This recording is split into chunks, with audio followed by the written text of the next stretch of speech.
News पंच की कर लेते हैं शुरुआत और सबसे पहले आपको लिए चलते हैं पश्चिम बंगाल। तो पश्चिम बंगाल में एक और उम्मीदवार जनता के घर दस्तक दे रहे हैं, तो वहीं दूसरी ओर घोटाले और भ्रष्टाचार से जुड़े मामले में ईडी ने पूर्व मंत्री के घर पर दस्तक दे डाली है, जिससे राज्य की राजनीति में अब बढ़ गई है हलचल। यह मामला तृणमूल सरकार के पूर्व शिक्षा मंत्री पार्थ चटर्जी से जुड़ा हुआ है, जो जेल की हवा भी खा चुके हैं। ये पूरा मामला है साल 2022 का। विस्तार से आपको बताते हैं इस पूरे मामले से जुड़े हुए एक एक तथ्य के बारे में। तो बंगाल में है भ्रष्टाचार और किस तरह से ईडी कर रहा है वार, विस्तार से जान लेते हैं, क्योंकि शिक्षक भर्ती घोटाले से जुड़ा हुआ है ये पूरा मामला और ईडी अब नजर आ रही है एक्शन मोड में। तो आपको बताएं कि बंगाल चुनाव के बीच एक्शन में है ईडी और शिक्षक भर्ती घोटाले में ईडी का ये एक्शन हुआ है। आपको बता दें कि पार्थ चटर्जी से पूछताछ करने के लिए ईडी पहुंची है और टीएमसी सरकार के पूर्व शिक्षा मंत्री रह चुके हैं पार्थ चटर्जी। जी हाँ, टीएमसी सरकार के पूर्व शिक्षा मंत्री के घर पर यह छापा पड़ा है और पार्थ चटर्जी की अगर हम बात करें तो इनके आवास पर ईडी की टीम पहुंची।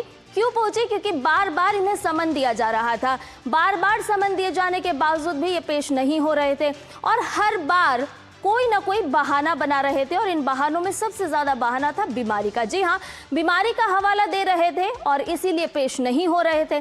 जब आप ईडी के पास नहीं पेश हुए तो ईडी आपके घर जा पहुंची। तो 3 साल तक जेल में भी रह चुके हैं पार्थ चटर्जी, आपको बता दें। और ये पूरा मामला जिसको लेकर के ईडी पहुंची है पार्थ चटर्जी से पूछताछ करने के लिए, मामला है 23 जुलाई साल 2022 का और इस समय में इनकी गिरफ्तारी भी हुई थी और लंबे समय से ये पूरा मामला जो है वो चर्चाओं में रहा।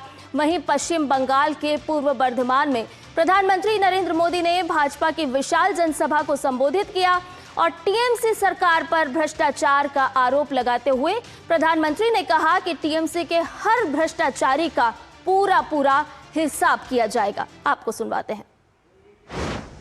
मोदी की गारंटी, टीएमसी की निर्मम सरकार के भय राज को, भय को हटा करके भरोसे में बदलने की है।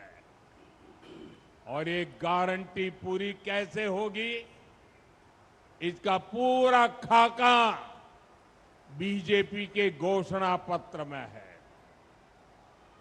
बीजेपी भ्रष्टाचार और कानून व्यवस्था को लेकर व्हाइट पेपर जारी करेगी ताकि टीएमसी के हर गुंडे, हर सिंडिकेट, हर भ्रष्ट विधायक मंत्री, इन सभी का कानूनी रूप से पूरा हिसाब किया जा सके। तो पश्चिम बंगाल में भय और भ्रष्टाचार की गूंज सुनाई दे रही है। अब से थोड़ी देर पहले प्रधानमंत्री नरेंद्र मोदी ने जनसभा को संबोधित किया और साफ तौर पर उन्होंने कहा कि भय और भ्रष्टाचार के माहौल से पश्चिम बंगाल की जनता को बाहर निकाला जाएगा और जितने भी लोगों ने ये भ्रष्टाचार किया है उन पर शिकंजा भी कसा जाएगा। ताजा अपडेट ले लेते हैं, हमारे संवाददाता सौरभ दत्ता इस पूरी खबर पर हमारे साथ जुड़ गए हैं। सौरभ, जिस तरह से ईडी ने पार्थ चटर्जी से पूछताछ की है या कहें कि धावा बोला है, अब टीएमसी को कितना बड़ा नुकसान होता हुआ आप देख पा रहे हैं? क्योंकि देखिए, भारतीय जनता पार्टी की तरफ से बार बार कहा जा रहा है कि भय और भ्रष्टाचार में जिस तरह से लिप्त है टीएमसी, उससे पश्चिम बंगाल की जनता को मुक्ति दिलाई जाएगी। संध्या, देखिए, इस वक्त हम पार्थ चटर्जी के घर के बाहर ही खड़े हैं। आप देख सकते हैं ये केंद्रीय बल के बल तैनात है उनके घर के बाहर और भीतर ईडी के ऑफिसर्स उनके पूछताछ कर रहे हैं। ये स्कूल सर्विस कमीशन का घोटाला है जो कक्षा 8 और कक्षा 10 में जो शिक्षक भर्ती होता है उस मामले में है। उनको 3 बार बुलाया गया था, वो आए नहीं, तो आज ईडी खुद पहुंचे गए उनके घर। और सिर्फ पार्थ चटर्जी नहीं, सुजीत बोस जो और एक कैबिनेट मिनिस्टर है, दमकल मिनिस्टर है, फायर मिनिस्टर है, उनको भी समन गया था। उनका था पूरा जो म्युनिसिपैलिटीज जो रिक्रूटमेंट हुआ था, उस जो सिविक बॉडीज जो रिक्रूटमेंट हुआ था उसमें घोटाले में उनका नाम आया था, तो उनको बार बार समन किया गया था, वो भी नहीं आए। आज उनके बेटे गए थे, यहाँ पे जो ईडी का जो दफ्तर है वहां पे गए थे, लेकिन ये खबर आ रहा है कि सुजीत बोस ऑलरेडी हॉस्पिटल में एडमिट हो चुके हैं। तो आपको पता, आप यही है कि जब भ्रष्टाचार का शिकंजा कसने लगा है सेंट्रल ईडी जैसे सेंट्रल एजेंसीज जब भ्रष्टाचार का शिकंजा कसने लगा है तो तब या तो नेता घर में है या फिर नेता अस्पताल में है।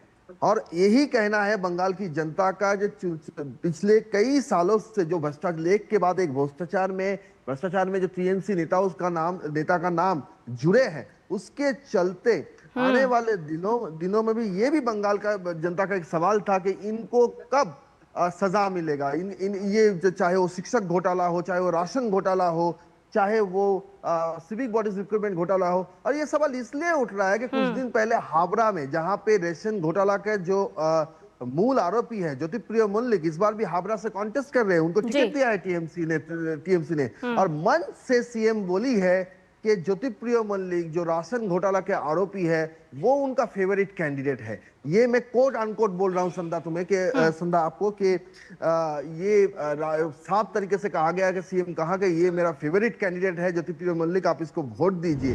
तो ये सवाल उठ रहा है कि एक तरफ सीएम जो भ्रष्टाचार से लिप्त है उनको कह रहे फेवरेट कैंडिडेट, उनके घर ईडी आ रहे हैं, चाहे वो भूतपूर्व हो या फिर अभी मिनिस्टर्स हो, लेकिन तब सीएम उससे उन लोगों से डिस्टेंस नहीं बना रही है बल्कि उन्हीं लोगों को टिकट दिया है। और इसी के चलते वोट जब और कुछ ही दिनों में बंगाल की पहली चरण की वोट होगा तो उससे पहले ऐसी और एक बार कहीं ना कहीं जाके बंगाल की जनता के अंदर जो सवाल है वो सवाल फिर एक बार सामने आ रहा है। बिल्कुल सौरभ, सवाल यही उठता है कि तमाम घोटालों से घिरी हुई नजर आ रही है टीएमसी और जनता निश्चित तौर पर जवाब मांगेगी, क्योंकि लगातार हम देख रहे हैं, देखिए ईडी भी कार्रवाई कर रही है, कई मामलों में सीबीआई भी पहुंचती है और पूछताछ करती है। यानी कि एक बात तो साफ है कि भ्रष्टाचार की बुक कहीं ना कहीं तो है ही। संदा देखिए, दो छवि आपको देखने मिलेगा। एक, प्रधानमंत्री नरेंद्र मोदी का रैलीज देख लीजिए, चाहे वो पूर्व वर्धमान हो या फिर अभी मुर्शिदाबाद डिस्ट्रिक्ट में उनका रैलीज चल रहा है। उनमें एक तरफ से बड़ी संख्या में जन सैलाब आप कह सकती है देखने को मिल रहा है। हेलीपैड से ही ऐसे लोगों भीड़ नजर में आता है कि मानो कि वही एक सभा स्थल है, ग्राउंड है, वहीं पे रैलीज होगा। और दूसरी तरफ है टीएमसी को देख लीजिए, मंच से सीएम ममता बनर्जी आज अभी से ये कहने लगी है, या तो कह रहे कि ईवीएम टैंपर होगा, या फिर कह रही है कि ईवीएम में चिप होगा, या फिर कह रही है कि मेरा नॉमिनेशन कैंसिल कराने का कोशिश किया गया था। अब सवाल ये है, आप तो अभी तक चुनाव तक गए ही नहीं। चुनाव से पहले जो बात आप कह रहे हो, चाहे वो ईवीएम टैंपर हो, चाहे वो ईवीएम टैप हो, चाहे आपका नॉमिनेशन कैंसिल हो, बीजेपी का कहना है असल में ये ममता बनर्जी 2011 साल की पहली वाली ममता बनर्जी है जो ऑपोजिशन लीडर थी। तब जब वो हारी है तब वो अपना हार का कारण यही बताया है कि वोट चोरी हुआ है। और आज जाके अभी से जिस तरह से वो हर एक मंच में जाके बोल रही कि ईवीएम टैंपर होगा, ईवीएम में चिप होगा, चुनाव आयोग, यहां तक कि आज तो ये भी बोल दिया है उन्होंने कि चुनाव आयोग के खिलाफ ही वो लड़ रही है। यही तो बीजेपी का बिल्कुल सौरभ, यही समझ में नहीं आ रहा है कि आखिर ममता बनर्जी या कहें कि पूरी की पूरी टीएमसी चुनाव आखिर लड़ किसके खिलाफ रही है? चुनाव आयोग के खिलाफ लड़ रही है या फिर राजनीतिक मैदान में है और अपने विपक्षी दल के साथ चुनाव लड़ रही है? बहुत बहुत शुक्रिया सौरभ तमाम जानकारी हमसे साझा करने के लिए। और इसके साथ साथ रुक कर लेते हैं हमारी अगली खबर का। आपको लिए चलते हैं